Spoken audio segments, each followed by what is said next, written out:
அருமையாக இருக்கும் டென்னிசி தமிழ் சங்க உறவுகளுக்கு என் இனிய வணக்கம். என் பெயர் தங்கசுமதி தங்கசுவாமி. இன்றைய குரல் வரிசையில் நமக்கான குரலின் எண் 348, பால் அறத்துப்பால், அதிகாரம் துறவு. இன்றைய குரல், தலைப்பட்டார் தீரத் துறந்தார் மயங்கி வலைப்பட்டார் மற்றையவர். இக்குறளுக்கான விளக்கம், முற்றும் துறந்தவரை உயர்ந்த நிலையினர் ஆவர், அவ்வாறு துறக்காத மற்றவர் அறியாமையாகிய வலையில் அகப்பட்டவர் ஆவர். தலைப்பட்டார் என்றால் உயர்ந்தவர், அதாவது ஆசைகளை வென்றவர் என்று பொருள். தீரத் துறந்தார் என்றால் முழுமையாக விட்டவர் என்று பொருள். மயங்கி என்றால் ஆசையில் மூழ்கியவர். வலைப்பட்டார் என்றால் வலையில் சிக்கியவர்.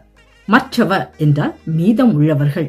இப்போ உங்களுக்கு ரொம்ப நல்லா புரிஞ்சிருக்கும் இந்த குறளுக்கான முழு விளக்கமும். இதற்கு ஒரு சின்ன உதாரணம் சொல்லணும்னா, குழந்தைகள் படிக்க வேண்டிய நேரத்தில் படிக்காமல் கைபேசியில் மயங்கினால் பின்னால் துன்பப்படும். ஆனால் கைபேசி ஆசையை கட்டுப்படுத்தி படித்தால் அக்குழந்தை வெற்றி பெறும். இதை இன்னும் சுருக்கமாக சொல்ல வேண்டுமென்றால், ஆசையை விட்டவர் உயர்வார், ஆசையில் மயங்கியவர் துன்பப்படுவார் என்கிறார் வள்ளுவர். மீண்டும் நமக்கான குறள், தலைப்பட்டார் தீரத் துறந்தார் மயங்கி வலைப்பட்டார் மற்றையவர்.